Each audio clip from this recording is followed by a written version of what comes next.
mantan pendukung Jokowi ya, yang juga lulusan dari Australia, mengatakan bahwa Gibran itu janjian juga nggak punya ijazah SMP. Isu ijazah palsu, pemaksulan Gibran, ya itu kita tahu ada teman-teman sebelah yang memang sedang memperjuangkan itu, ya. Nah, itu yang kami lihat. Sikap kalian sendiri apa? Sikap kami, ya. Kalau dikatakan sikap, maka jujur. Bicara hati nurani, kami mendukung. Tapi bicara tentang relawan, kami harus bisa memposisikan diri kami. Mendukung siapa maksudnya? Bagaimana? Mendukung Roy Suryo dan kawan-kawan. Gipwi 2029, Gibran Jokowi. Mas Gibran jadi presiden, calon presiden, mohon maaf. Pak Jokowi jadi calon wakil presiden, singkat saja.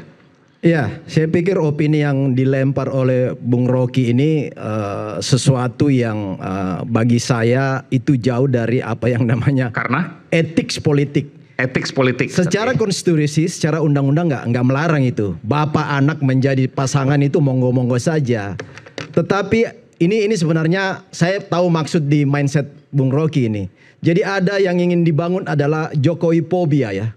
Ketakutan terhadap langkah-langkah Jokowi, skenario Jokowi ini semua. Begitu Jokowi mengatakan dukung Prabowo dua periode, Prabowo Gibran 2 periode, ini kan langsung ditanggapi secara negatif oleh banyak kalangan. Nah, yang saya mau katakan adalah di politik itu tidak hanya legitimasi konstitusi dan undang-undang, tetapi legitimasi etik, moral itu penting. Oke, dan baik. untuk itu Pak Jokowi tidak akan melanggar itu karena Jokowi seorang negarawan. Itu aja poinnya. Baik. Etik moral nggak akan mungkin. Silakan, Prof. Ikrar. Ya, terima kasih. Saya mungkin kali ini juga agak berbeda dengan Bung Rocky ya. Oke. Walaupun ini juga suatu harapan ya. Harapan dari saya supaya itu nggak terjadi. supaya itu nggak, tapi mungkin terjadi. Mudah-mudahan enggak. Kenapa? Sebab kalau Anda lihat juga dari sisi apa yang banyak beredar belakangan ini ya, khususnya dalam 2 hari terakhir ini, itu kan pertanyaan mengenai ijazah kan bukan cuma buat Jokowi aja. Betul. Bahkan buat Gibran juga. Berkembang. Bahkan ada seorang mantan pendukung Jokowi ya, yang juga lulusan dari Australia, mengatakan bahwa Gibran itu janjian juga nggak punya ijazah SMP. Ya. Dan sekarang berkembang ya. Kalau Anda nggak percaya itu nonton aja. Itu salah satunya juga si Rocky juga ngomong soal itu. Terus si Harsu Beno Arif ya.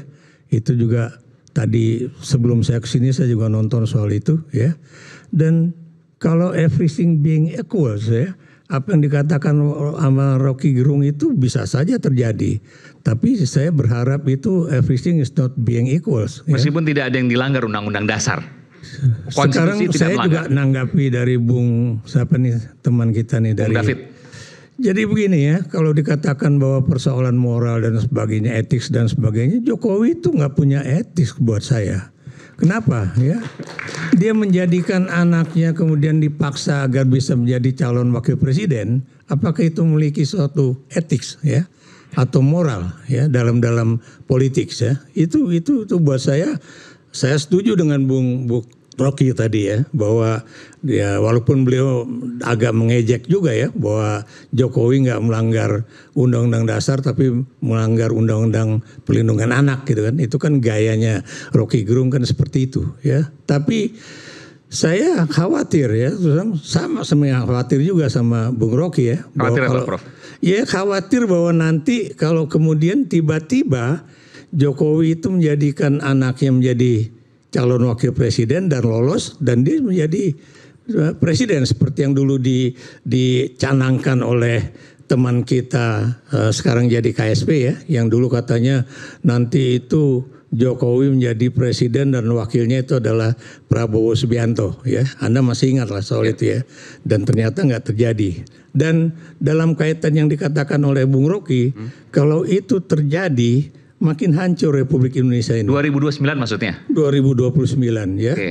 Janganlah kita bermimpi mengenai 100 tahun Indonesia merdeka pada 2045 yang akan datang ya.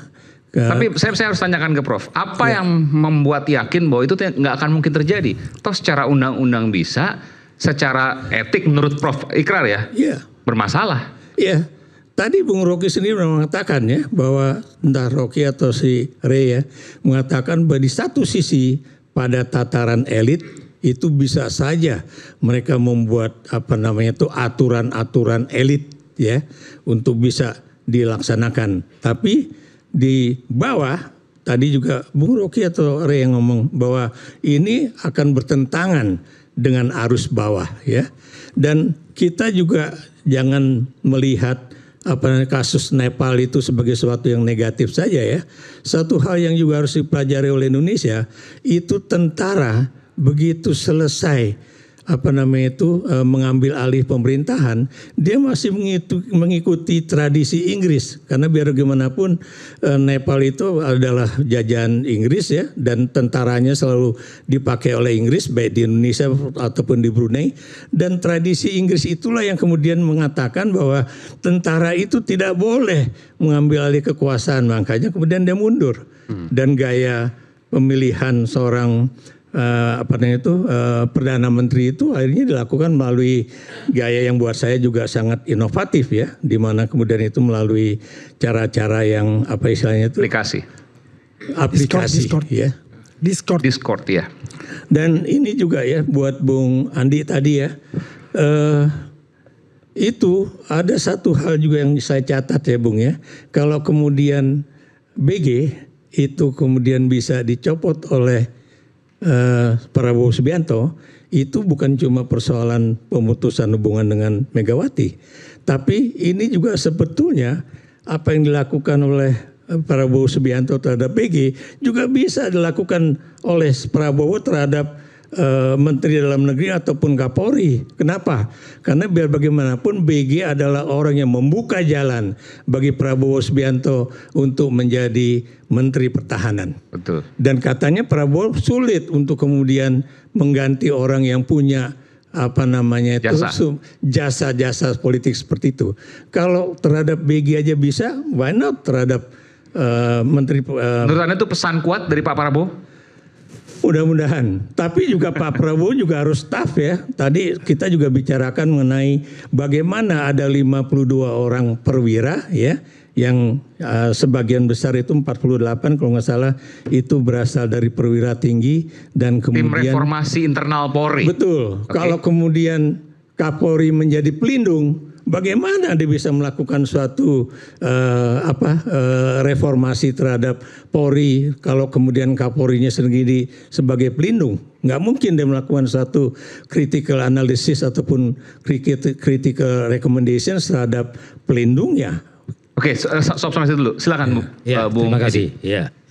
Saya menanggapi pernyataan yang terakhir tadi Bung Edi. Ya, masalah tim reformasi. Tim internal reformasi ya. Polri. Ya, kita harus melihat bahwasanya saat ini memang di pemerintahan Prabowo ya sedang mempersiapkan adanya reformasi Polri. Betul.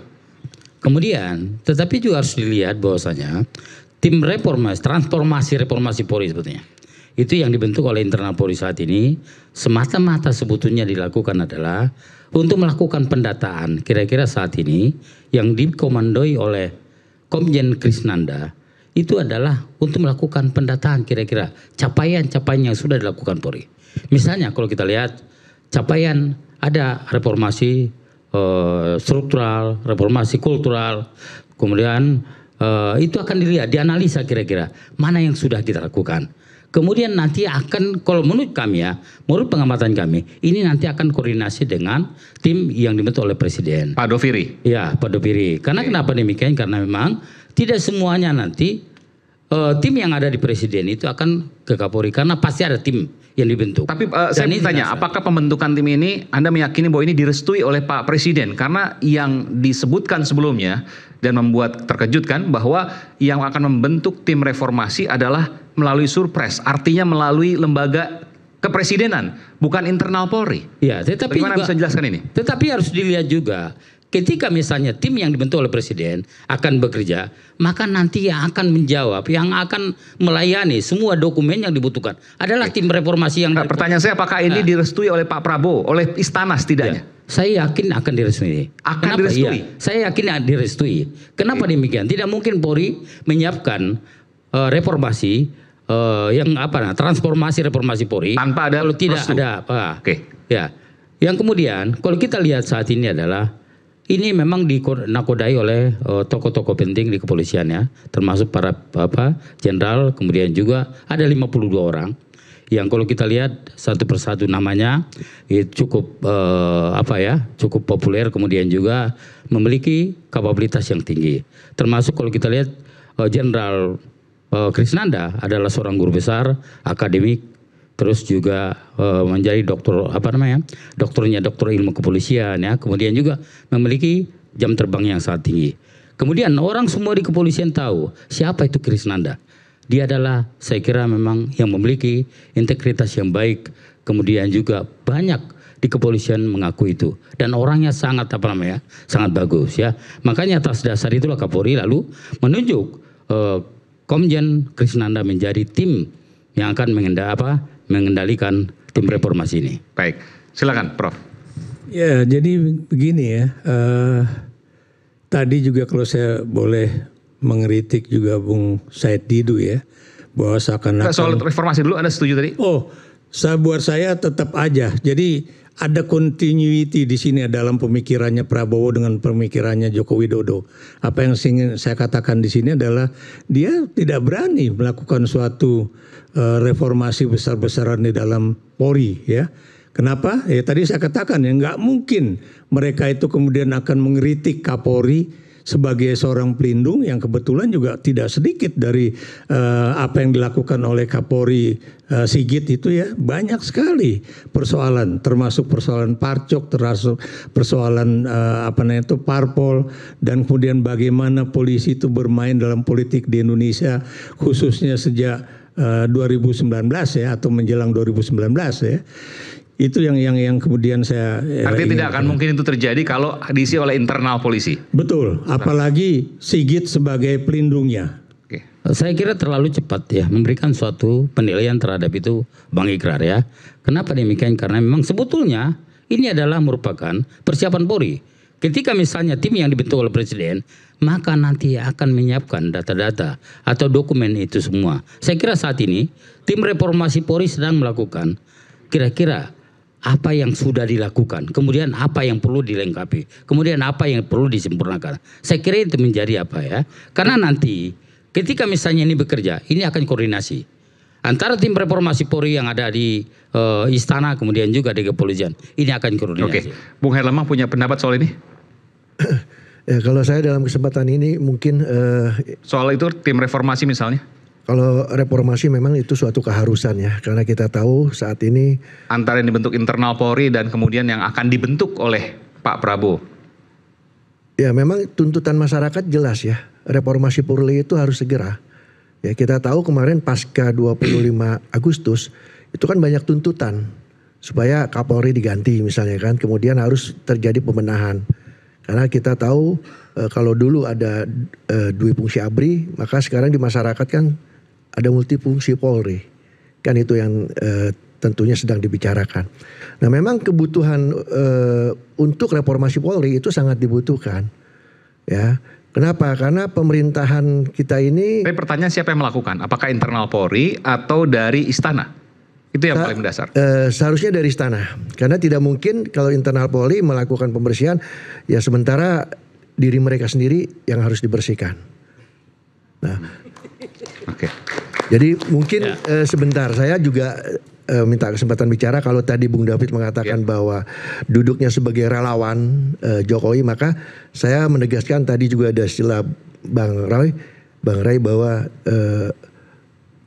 yang namanya Relawan Prabowo asli yang nggak pernah mendukung Pak Jokowi, kurang lebih begitu ya? Ya, jadi dalam arti kata begini, kami berjuang ya, kalau kami berjuang itu bagaimana menjadikan Prabowo itu presiden dari 2014, 2019 bahkan 2024. Nah, jadi kami itu bedanya relawan Jokowi mungkin dengan relawan Prabowo itu jelas. Relawan Prabowo itu cuma satu tujuannya, menjadikan Prabowo presiden. Setelah selesai, maka tugas kami sebagai relawan selesai. Tinggal kami melihat apa yang akan dilakukan Prabowo sebagai presiden. Ternyata beliau punya program Astacita. Nah, kami para relawan akhirnya membentuk Nah, kami membentuk di sini Garuda Astacita Nusantara. Oke. Nah, jadi tugas Anda kami sekjen ya? selanjutnya adalah, ya saya kebetulan sekjen, ketua umum kami kebetulan dari tim TKN, Bapak Dr. Haji Muhammad Burhanuddin, ya beliau seorang pengacara. Nah, jadi kami bergabung karena tugas kami sebagai relawan memenangkan Prabowo sudah selesai. Ke depan kami berpikir harus mensukseskan dan mengawal program Astacita Oke. Prabowo. Oke. Jadi kami tidak pernah mau ikut campur lagi hal-hal lain selain bagaimana mensukseskan program Astacita yang dicanangkan pemerintah Pertanyaannya, Prabowo. apakah kemudian mensukseskan Astacita Pak Prabowo dengan kondisi saat ini tidak ada yang perlu diperhatikan? Artinya Anda pakai kacamata kuda, ya udah jalan terus, Saya malah ada mau masalah nanya. dan lain Tidak, sebagainya. tidak, mungkin Biarkan. Saya begini. mau nanya yang lain, Bung Aiman. Ini Nah, kan sebentar Bung Raya. Jadi begini, kami selama ini diam. Diam karena memang kami tidak mau mengganggu Pak Prabowo untuk melaksanakan pemerintahannya. Tapi setelah berjalannya waktu, kejadian tanggal 25 Agustus itu sangat menyentil kami. Oke. Demo rusuh ya waktu itu. Ya, demo di mana akhirnya berakhir dengan anarkis. Dan terindikasi memang ini sangat mendiskreditkan pemerintahan Prabowo. Oke. Sehingga kami tidak bisa tinggal diam, ya. Kami berembuk yang memang relawan sejati. Saya katakan relawan sejati Prabowo kami, karena memang kami tidak pernah pindah ke lain hati, tidak pernah berganti nama. Itu yang perlu ditegaskan. saya mau tanya, Bung. Jadi ini relawan Prabowo apa relawan Prabowo Gibran? Relawan Prabowo. Relawan Prabowo. Tegas saya harus katakan begitu Kenapa karena nggak mau nyebut Gibran ya, Mas? jadi begini ya. Enggak, ini harus pertanyaan jelaskan. saya, kenapa nggak Tunggu menyebut dulu. Gibran ya? Tunggu dulu Bang Aiman ya. Ah. Saya punya prinsip. Jadi dari awal saya mengatakan sama teman-teman, ini kita tidak bisa tinggal diam. Kenapa? Bapak selama ini sudah cukup ya memanjakan anak-anak tirinya. Maksudnya? Oh, jelas. Ya, kami ini pendukung sejati Prabowo Oke. yang tidak punya pamrih, tidak pernah berharap apapun. Ya. Ya, kita tujuannya satu menjadikan Prabowo presiden. Nggak ada yang Karena- komisaris segala macam nggak ada? Tidak. Oke. Ya, bahkan kita ya berusaha mencari orang-orang yang punya integritas untuk kita usulkan menjadi komisaris supaya tidak BUMN itu tidak lagi menjadi beban APBN. Ya, kalau sekarang ini maaf lah, kita tahulah penempatannya itu asal suka ya, tidak sesuai dengan kapasitasnya. Iya. Nah, kembali tadi saya katakan Anak tiri itu apa maksudnya? Nah, anak tiri dalam arti kata begini loh. Mereka yang dulu kita tahu ya pada saat berlawanan, kita ingat bagaimana dulu yang namanya Ketua Umum PSI, kemudian Grace ya begitu menghinakannya Prabowo ya, kita diam ya. Begitu juga kemarin ya ada relawan Jokowi yang wanita 3 orang itu viral yang minta supaya Prabowo mengakomodir relawan Jokowi dan minta supaya Pak Iman Raharjo diberikan posisi. Ya, ini jelas dalam arti kata, oh ini apa-apaan. Kami yang berjuang, ya, berjuang tanpa pamrih memperjuangkan Prabowo supaya jadi presiden, kami tidak minta apa-apa. Nah, sehingga kami melihat ini kok teman-teman dari sebelah yang sudah diberikan posisi, malah akhirnya bikin malu. Noel, jelas. Dulu dia yang melaporkan Prabowo, minta polisi ini menangkap. bekas ketuanya Kan begitu. Bang Andi. Tunggu. Masih ada satu pertanyaan lagi, Bung, kepada beliau nih dari saya. Oke, kalau begitu begini, apa sikap kalian terhadap banyaknya dan maraknya sekarang satu gugatan terhadap keaslian ijazah Pak Jokowi dan yang kedua sekarang gugatan keaslian memang dia ini ijazah memancing saudara ini. Gibran. Memancing air keruh, begini ya. mencoba. Mungkin begini Bung Andi, giliran saya. Jadi gini, kita relawan sejati Prabowo ini memang fokus bagaimana kita mensukseskan program Astacita Prabowo. Oke. Nah, adapun bahwa ada isu ijazah palsu, pemaksulan Gibran, ya itu kita tahu ada teman-teman sebelah yang memang sedang memperjuangkan itu, ya. Nah, itu yang kami lihat. Sikap kalian sendiri apa? Sikap kami, ya. Kalau dikatakan sikap, maka jujur, bicara hati nurani kami mendukung. Tapi bicara tentang relawan, kami harus bisa memposisikan diri kami. Mendukung bahwa- siapa maksudnya? Bagaimana? Mendukung Roy Suryo dan kawan-kawan? mendukung supaya kebenaran itu harus dibuktikan. Oke. Saya tambah sedikit. Jadi jalan terus saja prosesnya. Silakan, karena kita rakyat ini harus tahu kebenarannya, jangan dibodohi. Sebelum Simpel sebetulnya. Ya, Saya jadi nambah begini, saya teruskan dulu. Kenapa kami bilang kami tidak bisa diam setelah tanggal 25 Agustus? Pada tanggal 20 kemarin itu, ya, kami melakukan apel kebangsaan di Padepokan Pencaksilat. Taman Mini. Ya, Taman Mini, di mana temanya adalah kami di situ membangun bangsa dan negara bersama Prabowo di atas kebenaran. Oke. Ya, di situ berkumpul relawan sejati Prabowo. Dan kami bilang di sini adalah teman-teman yang memang tidak pernah pindah ke lain hati. Nah, itu yang perlu digarisbawahi. Jadi Anda belum jawab tadi kenapa setelah tanggal 25 Anda bergerak, Anda bersuara, Anda datang ke sini, Anda menyampaikan pemikiran Anda menyampaikan perjuangan Anda. Apa? karena gini, setelah Prabowo jadi presiden, kami ini teman-teman yang tergabung dalam TKN maupun yang memperjuangkan Prabowo, ada Gerakan Cinta Prabowo, ya, kemudian ada Garuda Emas dan lain-lain. Itu pada saat Prabowo jadi presiden, kami sepakat tidak ingin mencampuri terlalu jauh kepentingan Prabowo untuk membenahi Republik ini. Sehingga kami sepakat, oke, kita bentuk lagi sesuatu yang memang tugasnya adalah membantu Presiden Prabowo. Makanya ini Garuda Astacita Nusantara. Kenapa Astacita? Karena programnya Astacita. Ya, setelah tanggal 25 kenapa Anda terusik?